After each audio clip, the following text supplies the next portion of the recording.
begin by briefly reviewing the material we explored last week.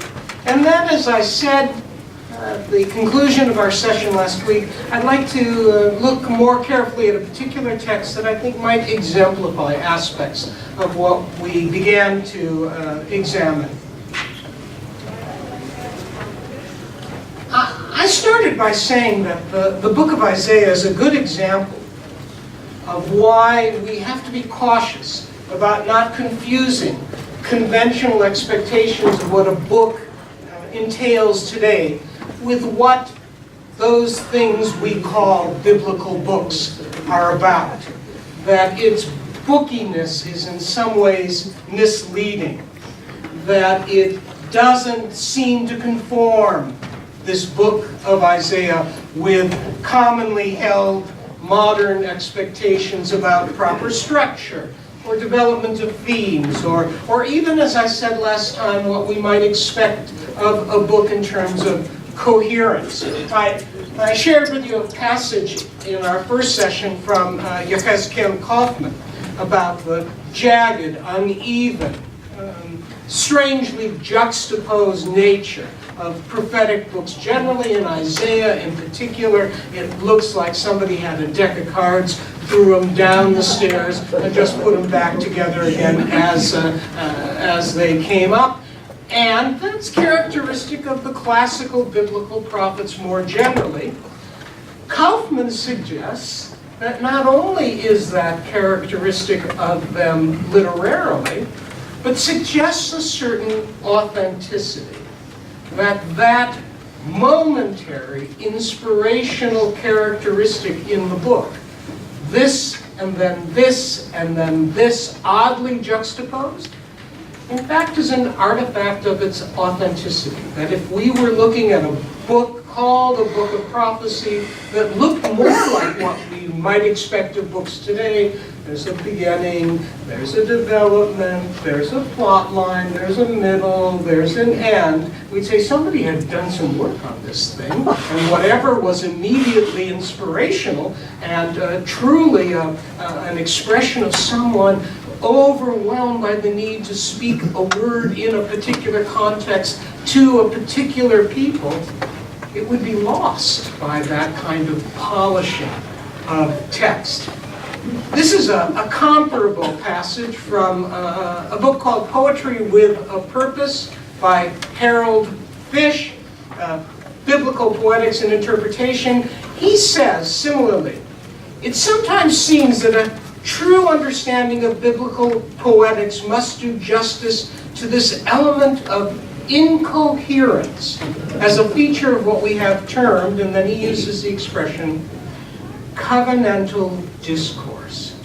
What he means by this is that implicit in these collections of biblical poetics, including prophetic poetics, is the assumption that they're not done, that they're invested in conversation and they're part of an ongoing conversation between those who speak the word initially and those who respond.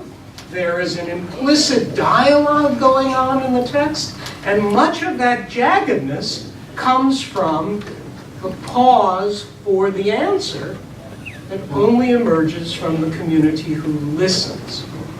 He concludes that David Noel Friedman, for example, says that the absence in prophetic poetics of anything resembling poetic regularity may in fact be the result, quote, of an artistry far more sophisticated than anything previously suspected. That this isn't simply representative of bad editing, of people who didn't know what coherence looked like, but an aesthetic that we're missing because we make assumptions about how the text was intended to be understood and used.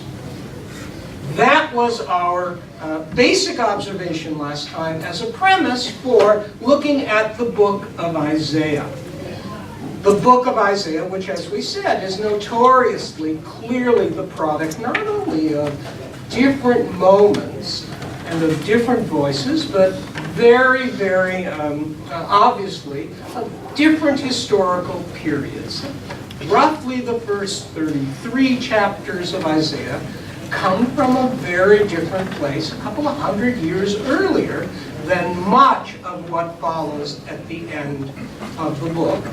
And then we suggested that Martin Buber might have a way of helping us to understand why, nevertheless, the whole work is referred to as the work of an Isaiah. And we closed last time, after looking at Buber's theory, with an affirmation that perhaps this book should in fact be called the Book of Isaiahs, the book of a living tradition.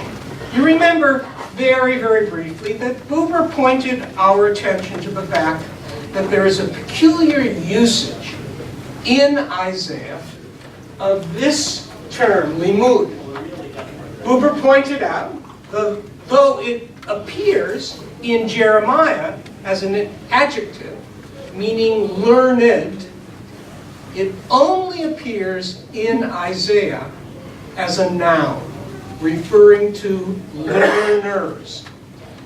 And, most importantly, Buber says, it appears at the beginning of the book in chapter 8, and then again several more times at the end of the book. That is to say, this unique usage of this term as a noun transcends that apparent discontinuity in the text. You find it across those divisions, and his conclusion is that we're looking at a tradition that self-consciously understands those portions of the book that come later as the response of disciples of those portions of the book that come earlier, and that it's appropriate to call the whole work the work of a single inspiration. It's the book of Isaiah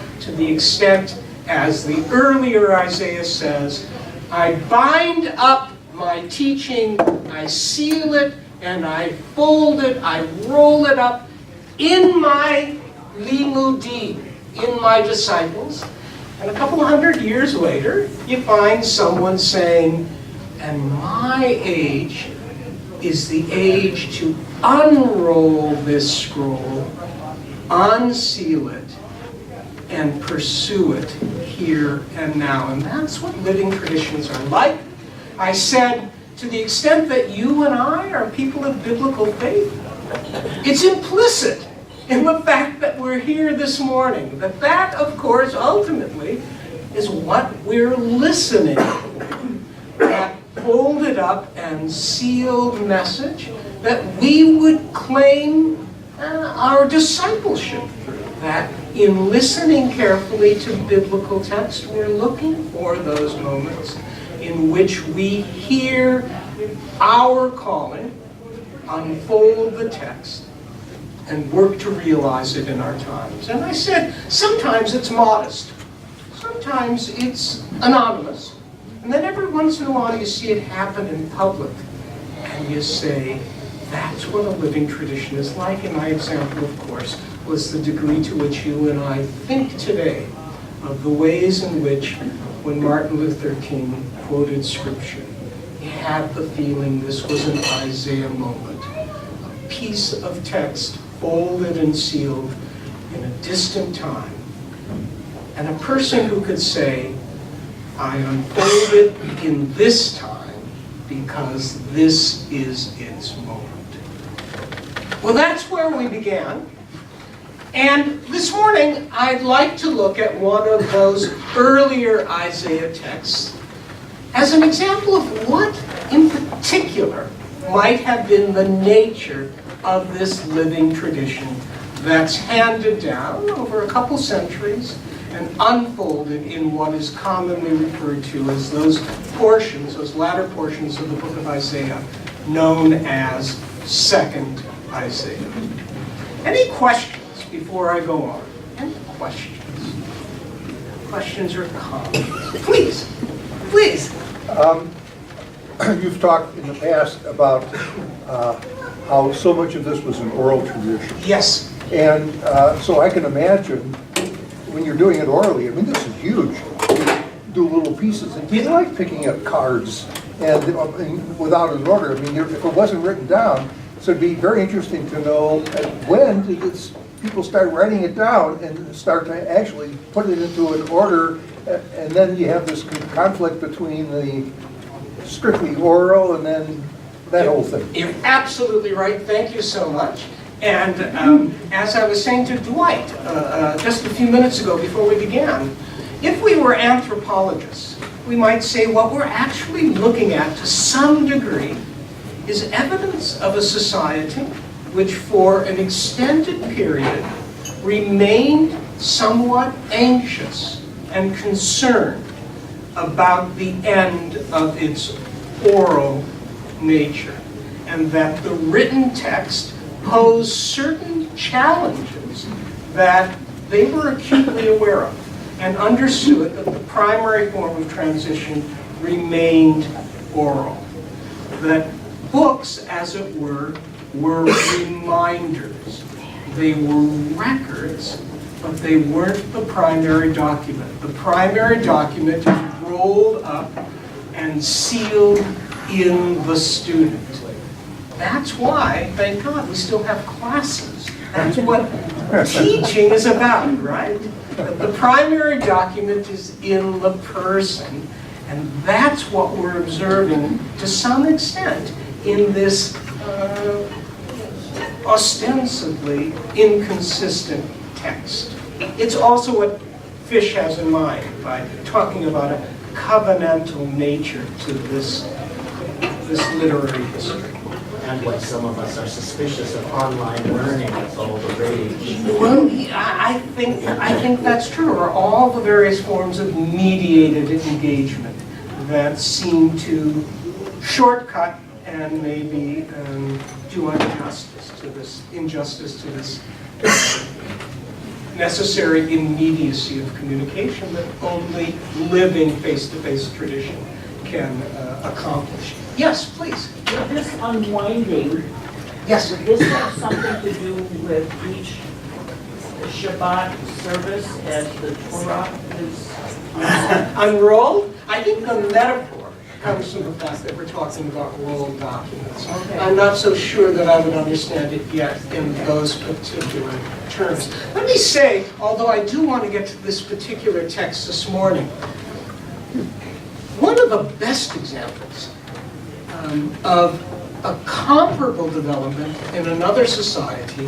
for which at least one individual was memorably, profoundly self-aware, and ironically concerned, we find in Plato. So you and I know Plato today exclusively as a writer. The first irony, of course, is that we remember him as writing dialogues. That's already a problem comparable to what we're suggesting was the problem, at least in some old prophetic schools in ancient Israel, about writing prophecy. So, here's the example. In his dialogue, the Phaedrus, toward the end of the dialogue, Plato imagines his mentor Socrates in a conversation in which the questions being posed have to do with rhetoric. And from rhetoric, which is understood primarily as a face-to-face process, a spoken word, they stray into the written word. And Socrates supposedly tells this person with whom he's having a dialogue, you know, there's an old Egyptian story about how writing came into the world, that a god approached a pharaoh and said, I have something for you, and with this miraculous thing, human beings will never again forget. And supposedly, Socrates says, the pharaoh said to the god, it's one thing to invent, it's another thing to know the implications of your invention. And we could say this about all sorts of recent inventions, mediating inventions. It's one thing to invent, oh God, it's another thing to know the implications of your invention. Now that human beings can write, they will never again remember. And then Socrates goes on to say, the truth is that books are helpless. They can't survive without an ongoing, corresponding oral tradition. Ultimately, you need to teach books. And then Plato goes on. But at that point in the dialogue, he's clearly kind of winking at us, because the whole business has now become ridiculous. This is a written dialogue, which Plato has just suggested through the voice of Socrates, isn't what a dialogue is. A dialogue is human beings in immediate engagement with one another. It's a written dialogue pretending to be that kind of communication. Ultimately, some human being will have to once again humanly mediate this process which we're talking about. And then he finishes the dialogue. The irony, of course, is that Plato's saying, if you want to know Socrates, you had to be there. This whole business of making Socrates famous through written words, somewhere between half full and hopeless. Well, that may be true for a person like Plato, who despaired of actually having those disciples, those limudim, who could keep the word alive as a living transmission. But it looks like the book of Isaiah suggests that there were such disciples. At least there were those who understood themselves to be such disciples, who kept the word alive. The passage that I want to look at with you today is a passage that I think many of us are quite familiar with, a short passage from the earlier portion of Isaiah, one which I think we can fruitfully explore in light of this introductory set of observations. First, though, before I ask you to turn to this portion of the so-called book, I would remind you of literary characteristics of biblical poetry that we've studied together in the past. These characteristics will immediately become evident in the passage that we're studying, and it's going to be important to keep them in mind. Needless to add, these are all characteristics of oral communication. Everything I'm about to tell you makes a whole lot of sense when you're hearing these words, and on the page sort of get lost. The written word doesn't do a whole lot to effectively articulate what we're about to observe. The first is this, that all of biblical poetics, and this would include almost everything attributed to prophets, is heavily rhythmic. It's all cadence. It all has a strong sense of rhythmic presentation. And in translation, that rhythm is often muted or lost altogether. Rhythmic in a small sense, beating syllabic rhythms, but also rhythmic in a larger sense. In particular, the use of a parallel poetic structure. As we've said in the past, biblical poetry, like Beowulf, for example, is constructed of linked clauses, typically 2 linked clauses. How this developed as a poetic device, unclear, although it's been suggested it has something to do with breath.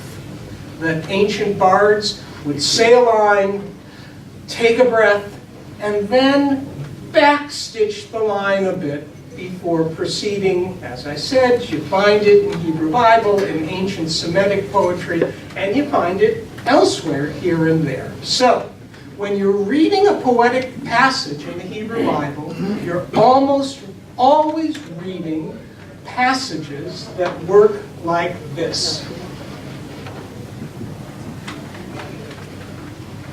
Clause A, a pause. Clause B, backstitched and then forward. That's the larger rhythm. So in looking at a biblical poetic line, the question always is not what's this and this, but what's this and this doing together? How has the line been linked internally? And there are all sorts of ways in which this happened, as we discussed this in the past. Sometimes there's an intensification from the first part of the line to the second part. A certain word is used in the first part of this biblical line of poetry, and then the second clause in the line uses a word that's similar but more intense. Sometimes they're opposites. The first part of the line is in some way opposite the second part of the line. Sometimes an even more so. This and then even more so that. We'll see such lines in just a moment. Second, Hebrew Bible is full of wordplay and punning. It's filled with puns. Often the puns have to do with how the words sound and how they sound in Hebrew. And we're going to see that today as well, but that also is essentially an oral characteristic of this poetry. Next, there's an interesting artistry of juxtaposition, that just as any given line of biblical poetry depends on the juxtaposition of clause A with clause B and asking yourself, what's the link? So sometimes passages that seem to be totally unrelated, juxtaposed to one another, abutting one to another, nevertheless have interesting, subtle linkage. Not obvious, not clear progression of plot line, but sometimes just a word, an odd word, a peculiar word that appears in section A, and then it looks like section B is off in another direction, but the word appears again. That kind of juxtaposition is often, once again, an artifact of the way we talk, the way in which things we say are linked by, oh, by the way, speaking of that, I want to tell you about this. And you find it throughout Hebrew Bible. Finally, repetition. The Bible is highly repetitive. Our translators sometimes think they're doing us a favor by filtering out repetitive language, but as we've emphasized over the years, the ear loves repetition. The eye doesn't get the point. The ear loves it, and we know it because of music and poetry. All the ways in which listening to repetition, if it's artistically repetitive, can be a very, very powerful way to communicate meaning. With that, we're looking at Isaiah chapter 10, verses 1, Isaiah chapter 11, verses 1 through 10. And I also have for you an alternative translation that I'm going to pass out. I don't think that this translation is exceptionally good. I'm passing it out because a long time ago I put the page together using this translation. So that's the truth. It's just pragmatic. Oh, thank you. Thank you. This was done by translators who unfortunately have the need, as many translators do to leave their fingerprints on their work, and to somehow signal through clever paraphrasing, isn't that interesting? Unfortunately, it often does the original text a disservice. This is the Jewish Publication Society translation of Isaiah, and it's only for comparison and because of the way in which I've laid out the verses, which, as you can now see, as this is passed out, is to break up the clausal structure. So when you ask yourself, what's the relationship between clause A and clause B, and in the longer verses, between clause C and clause D, and in one case, between clause E and clause F, and then what are they all doing together in a single verse, you can see it represented graphically. One more thing. Chapter divisions are trouble. Chapter divisions are trouble because they have nothing to do with how these words came to be organized in the text. If our initial conversation had to do with the problematic nature of the juxtaposition of what appear to be disorganized units, sometimes a verse or two long, chapters make it even more disorganized by arbitrarily dividing passages into units, which in the Middle Ages help people to find their place. That's it. That's where the chapters come from. They're a system superimposed very late on the text, so that when somebody says, you know, I'm talking about that verse, and this is an age and place in which people haven't memorized the whole text, they can look it up. But it doesn't have anything to do with the actual character of the development of the text. So when you go from chapter 10 to 11, it's much, much more important to ask yourself, how might this be a mistake? Then, oh, I'm on to a new subject. And those biblical translations that not only emphasize chapter division, but sometimes give you titles at the opening of a chapter, they're only making it worse. Okay. Having said that, as I said, this passage comes from the early part of the book of Isaiah, chapter 11. There is some scholarly disagreement, nevertheless, about when it was first spoken.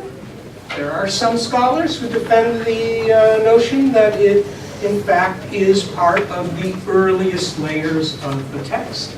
There are others who say no, the tone is so out of keeping with what one would expect of the early Isaiah that it must be from a later period and then for some reason pushed back until the end of the text.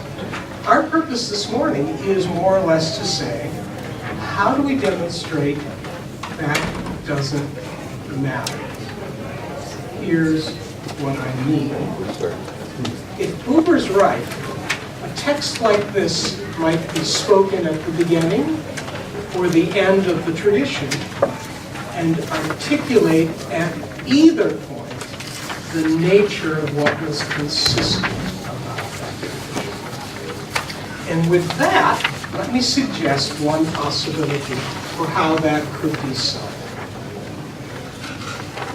One of the distinctive characteristics of the book of Isaiah as a prophetic book is that unlike almost all of the other Hebrew Bible prophets, there is no indication of an ultimate vindication of the people of Israel as having been wronged by the great and powerful societies around them.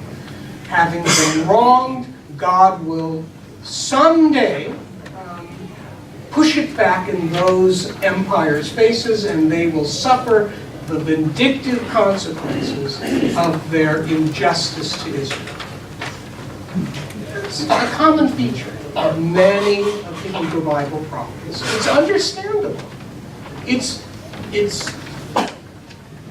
reflects a very real sense of aggrieved status among the ancient Israelites. We kind of understand ourselves as having this central role in the unfolding of history, and people just trample us, and sooner or later, they'll get what they have coming to them. And the Psalms. And sometimes in the Psalms as well, that's right. It's understandable. It's human. And Isaiah seems to have none of it. Isaiah isn't crazy about those empires. As we'll see in a moment, Isaiah has its ample evidence of they'll get what they have coming to them, but not as vindication of Israel, simply as a part of God's purposes.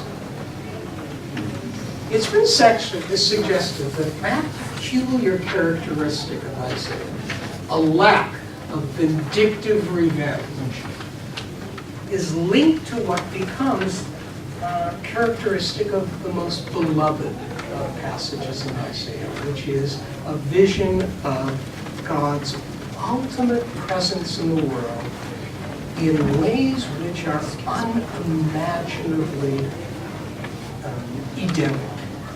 Return to the nature of Eden as a place where humanity lives in full harmony with one another and the world around us. Peculiarly nice. Take the vindictiveness out of the book, and that's what fills the space. And it appears that that's characteristic of the whole book of Isaiah. Not just the closing chapters, the second Isaiah passages that many of us know well, but characteristic of earlier passages also, including this one.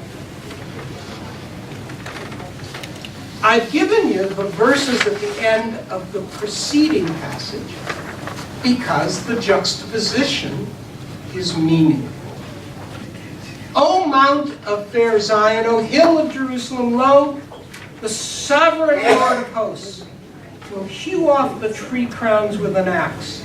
The tall ones will be felled, the lofty ones cut down.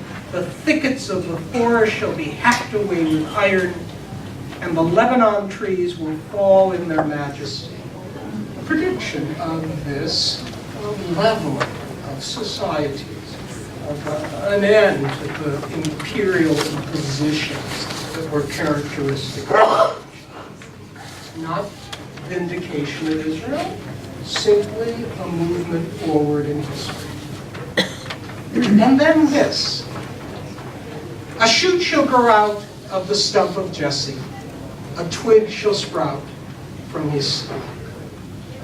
Now let me say in this case, I think the Jewish Publication Society does us a favor by starting the verse with but. Why? What does that but indicate? Right. That there is no division here. That chapter is meaningless. This line should be understood in light of the passage right before it. The high and mighty will be cut down, but a shoot will grow out of the stump of Jesse. In the Hebrew, it's not a stump, it's the roots. I don't know why the translators thought that that was preferable. But if I were to say, a shoot shall grow out of the roots of Jesse, a twig shall sprout from his stalk.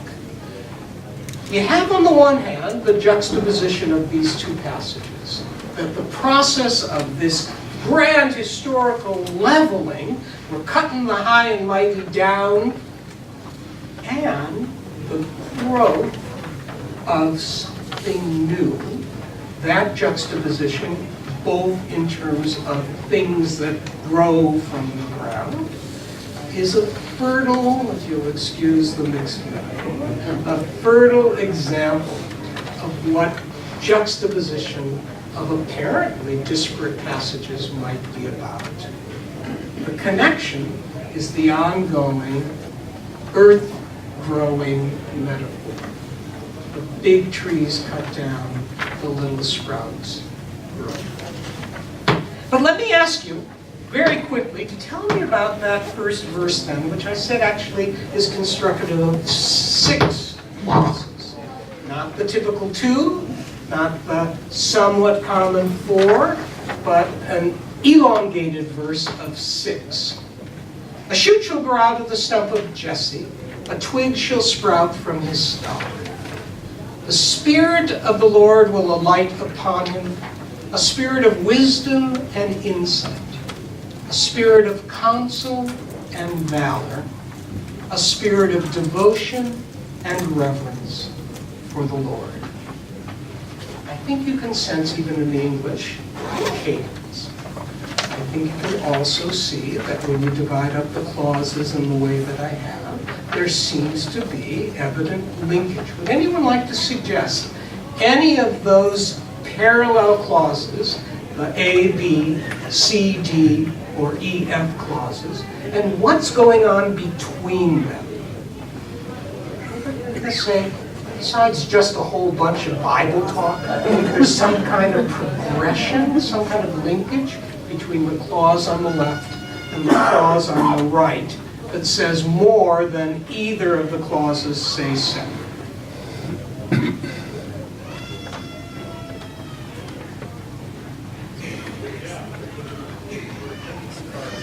The last sentence, a spirit of counsel and valor, a spirit of devotion and reverence.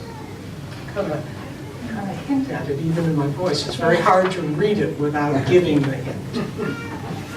It's a progression in terms of, wisdom gives you insight, insight gives you the ability to counsel, the spirit of, and then that leads to devotion. It looks causal to you. It looks developmental. From this to this, and from this to this. Good.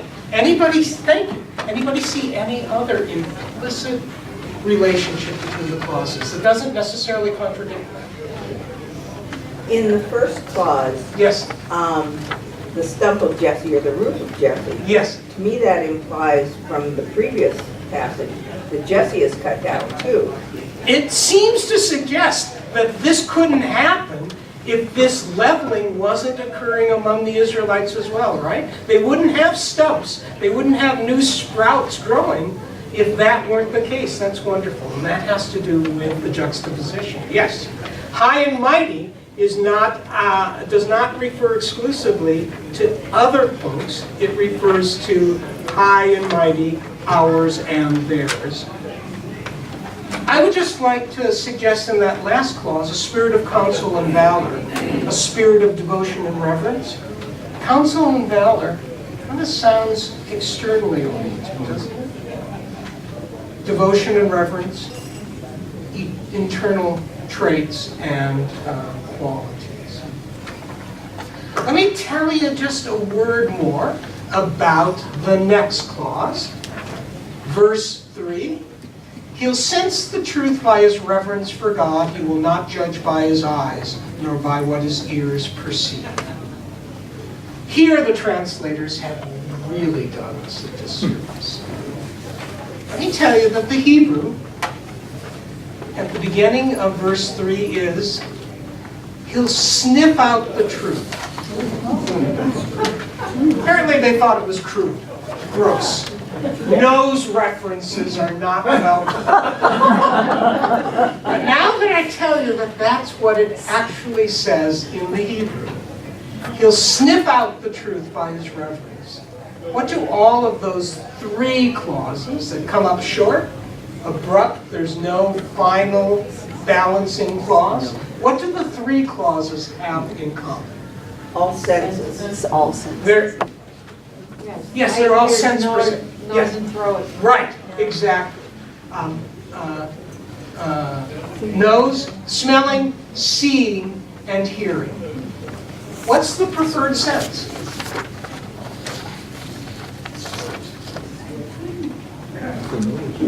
Take us up a little short. That seems to be the preferred sense. He'll smell out the truth. He won't judge by his eyes, or even by his ears. There seems to be a hierarchy there. What's number one? Nose. The nose. That's right. The nose. What do you make of that? Is it a pun? It's going to be a pun. You're right. Absolutely. We're coming up on the pun. Good. But it also says something about Hebrew Bible reflection of what seems to have been a rather common ancient Israelite supposition, which is the least trustworthy of sense perceptions come from the eyes. The eyes. And what's the greatest evidence that you can't trust your eyes? You can't see God. That's right. Thanks, Connie. Exactly. The great doubt about being able to envision, to visualize what ultimate and absolute reality entails. Unlike many a culture in which the aspiring to capture visually ultimacy is considered great art. Well, the Greeks down the block were constantly struggling to put before people's eyes some expression of what they were aspiring to grasp. Biblical culture won't have it. You can't see such things, nor should you even try to imagine, which is a visual word, by the way. You can't image such things. Yes? If you go to the Nebraska Supreme Court, and at the back it says, eyes and ears are poor witnesses when the heart is barbarous. And they're quoting a pre-Socratic Greek philosopher. A pre-thoroughly oral Greek philosopher, right. Wonderful. That's just wonderful. To build on that law issue, it is widely known in the legal world that the least reliable testimony is that of an eyewitness. Yes. The daughter of the guy who did the original research, a guy by the name of Neisser, teaches at Hamlet. Yes, his daughter. It's not that eyes inherently lie, but that there is a linkage between the eye and the rest of our apparatus that's problematic. For example, the metaphor in the book of Numbers, don't go whoring after your eyes.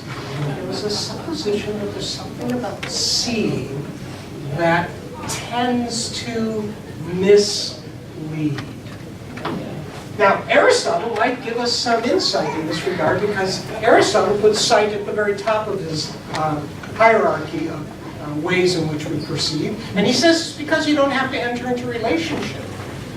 It's the beginning of what we would come to call objectivity. Aristotle says because you can stand apart and see, you can see truly. There's a certain truth. On the other hand, it's the beginning of, I have no responsibility. I stand apart and see, whereas hearing in biblical culture implies relationship. If you're hearing, you're listening, there's some kind of dialogue implied. By the way, that's what Fish means by calling biblical, prophetic, disjunctive passages covenantal. He says there's this assumption, the prophet says something and then waits for an answer. That's part of what this jagged organization is about. At any rate, eyes give you distance. Hearing implies relationship. Hear this, Israel, the Lord is our God, the Lord alone. Listen to this. What about smell? Why in this case does the prophet put it at the top of the list? Smelling, yes. Is it the gut trying to ascertain what's really true? Yes, and what do you mean by the gut? Well, instinct. Instinct or intuition or what the heart is telling you is true. Yes, I was told that unlike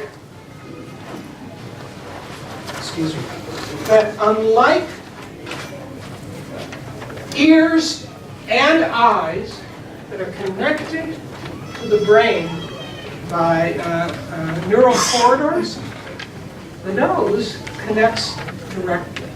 It's immediately associated with the brain process. It's right on top, literally, of the brain.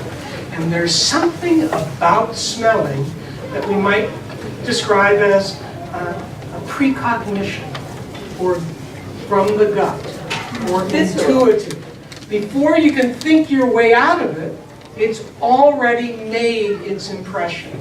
And in that regard, it's a metaphor for a way of sensing the truth that doesn't have as much danger of misleading. The farther you are from the thing being sensed, the greater the possibility that you'll allow yourself or want to be misled.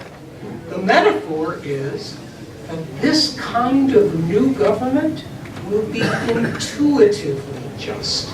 A kind of justice that comes so immediately that it isn't vulnerable to those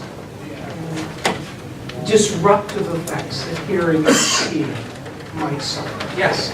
Did you want to add something? You were talking about the nose, and you might not be able to look and see that a piece of meat is bad, but your nose will certainly tell you that. Yes, and so the metaphor is that's the kind of government that we're talking about. But there is a pun, as you suggested. And the pun is this. The root for smelling in Hebrew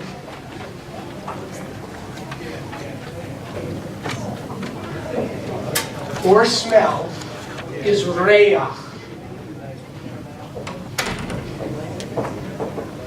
That's the root, that's the noun, reach. It's clearly related to a root that many of us probably know. This is an E, reach. This is an U or an O. If you make it a noun, it becomes, I'll put it down here. If you make this a noun, it becomes ruach. Exactly. It's clear that somewhere along the line, in early Proto-Semitic languages, including Hebrew, reach and ruach were essentially the same thing. It's that discernible but invisible something around us. It's the spirit, it's the wind, and it's breath. And it looks like, way back, that was somehow inextricably wrapped up with smell. Smelling was intensely intimate and real. It's no accident that the biblical tradition describes the God of Israel not as eating sacrifices like other gods, but smelling. Intimate linkage that comes even before thinking, intuitively close and real. Yes, Connie? I just think of a mother and a baby. I was just thinking of it as a, yes, absolutely, absolutely. That baby knows Yes. where the food is. Yes, that's right. Okay. Well, Ruach, as it turns out, is in verse 2. The Spirit of the Lord will come upon him. Reach is in verse 3. He will smell out the truth by his reverence. And verse 4.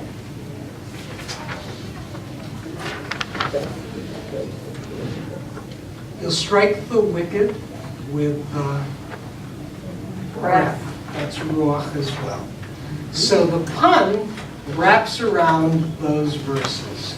The Spirit of God, this ability to sense the truth, and the response in the form of ruach. What I'd like to suggest, and if we did more of a passage, we would, yes, please. I was just going to say, St. Paul, being a good Pharisee, at least formerly, Yes. said in 1 Corinthians, eye has not seen, ear has not heard, the things which God has prepared for those that love him. Yes. You don't acquire it Yes. by those senses, Yes. but by something more mysterious. More, yes, and intimate. And if we went through the balance of the passage, we would see the intricacies of its construction. Let me just note, for example, that the little child reference toward the end, the wolf will dwell with the lamb, the leopard lie down with the kid, the calf, the prey, beast of prey, fatling together, and a little boy to herd them. Famously, our first glimpse of a certain biblical figure alluded to at the very beginning of the passage is as an irresistibly charming little boy. And who was that? David. David. We first meet David as a little boy. It seems within the realm of possibility that a reference to the little boy leader takes us back to that sprout from the stump of Jesse. Well, there's more we could say. Much more we could say about the passage. Let me close with this. What Buber seems to be suggesting is that this is idiosyncratically Isaiah. This vision of an Edenic world that captures for all the possibility of what human life could once again entail. Free of the more characteristic, but first a little vindication of the homeboys. Free of that characteristic. We have a sense of perhaps what the peculiar tradition of the Isaiah school might have been about, and why an earlier Isaiah might have said, I'm binding it up, rolling it up in my disciples for the time when it might be ready to be heard. And so when in Isaiah chapter 54, the scroll is, as it were, unfurled, and the prophet says, I think we live in a time when Kol Banaich Limudei Adonai, when all of your children may well become disciples of God, then this vision of the first Isaiah, 200 years later, has met its moment. Bound up in disciples who've kept it alive until now. Or now. We come together in that same tradition. The prophetic traditions of Israel were cast in poetic form. They were in some ways the ecstatic, compressed, and sublimated sublimated into this rugged, incomplete artistry. The artistry is to be observed in the subtle nuances of the structure of the text and the language, as I think we've begun to see in this passage from Isaiah. The overarching and larger reality of a living community moving through time, a vessel of teaching that makes its way through the generations and then is opened at a time that seems ready to hear it. All of it living speech. And a classic in this sense. These texts will exhaust us before we exhaust. They speak to us again and again. And that's in the nature of the prophetic tradition that keeps it living speech as well. So thank you very much.